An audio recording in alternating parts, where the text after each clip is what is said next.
बेवफा एसडीएम को मिला सबसे बड़ा धोखा, आशिक के दूसरी लड़की से भी संबंध। अब कह रही आलोक मुझे माफ कर दो, आशिक का भी निकला अफेयर। भड़क गया ज्योति का गुस्सा।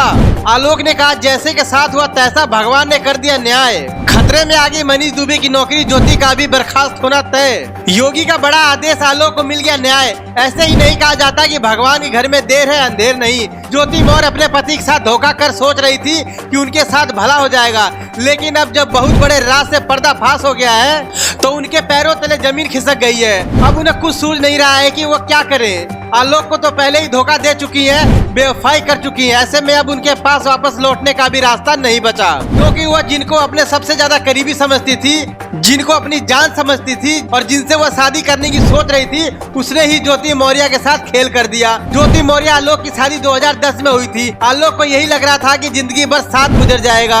आलोक को लगता था कि उनकी बीवी उन्हें काफी ज्यादा समझती है। आलोक और ज्योति के रिश्ते शादी के बाद काफी अच्छे थे। ज्योति ने आलोक को पढ़ाई के लिए मनाया था और आलोक अपने घर वालों से लड़ गए थे और ज्योति के पढ़ाई लिखाई का खर्चा भी अपने कम तनख्वाह से उठा रहे थे। आलोक मौर्य ने ज्योति के पीछे अपनी पूरी जिंदगी लगा दी थी ताकि किसी भी सूरत में वह पढ़ लिख कर अधिकारी बन पाए और अपना नाम रोशन कर सके। और आलोक का यह सपना पूरा भी हो गया और ज्योति मौर्य एसडीएम बन गई। लेकिन उनकी एसडीएम बनने के बाद आलोक के अच्छे दिन शुरू होने के बजाय उनके बुरे दिन शुरू हो गए। आलोक के मुताबिक नौकरी लगने के बाद धीरे धीरे ज्योति उनको साइड लाइन करना शुरू कर दिया और गैर मर्दों के साथ बातचीत करना शुरू कर दी, क्योंकि ज्योति एक बड़ी अधिकारी थी और आलोक एक सफाई कर्मचारी थे, इसलिए वह ज्यादा कुछ अपनी पत्नी को नहीं बोल पा रहे थे।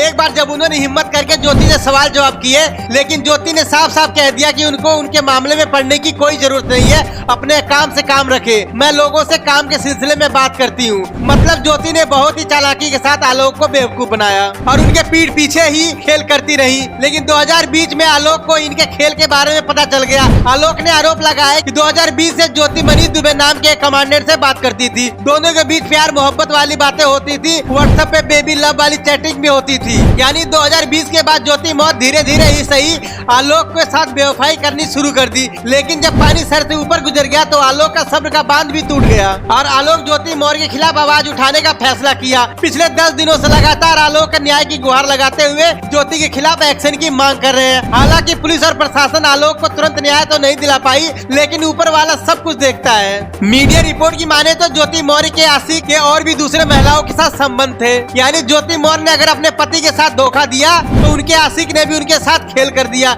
खबरों की माने तो मनीष दुबे की और महिलाओं के साथ भी संबंध है। अगर इन बातों में सच्चाई है तो ज्योति के लिए यह बहुत बुरे झटके से कम नहीं है, क्योंकि जिसके लिए उन्होंने अपने पति को छोड़ने का फैसला कर लिया, कोर्ट में अर्जी दाखिल कर दी ताकि तलाक मिल सके, और वही उनके आशिक ने उनके साथ धोखा कर दिया। और अब इसलिए लोग सोशल मीडिया पर लोग कह रहे हैं कि ज्योति मौर्य के साथ जो हुआ भगवान ने अच्छा किया। आलोक मौर्य जो अच्छे इंसान है उनके साथ भगवान ने न्याय कर दिया। अब ज्योति मौर्य मन ही मन सोच रही होंगी कि आलोक जैसे नेक इंसान के साथ धोखा करके मैंने गलत किया, लेकिन एक कहावत है ना, अब पछताए क्या होए जब चिड़िया चुग गई खेत। दोस्तों आप लोगों के क्या राय, अगर ज्योति आलोक से माफी मांगती है तो क्या आलोक मौर्य को उनको माफ कर देना चाहिए, उन्हें अपनी जिंदगी में दोबारा से वापस ले लेना चाहिए? हमें कमेंट करके जरूर बताएं। आज की लेटेस्ट न्यूज फॉलो करें।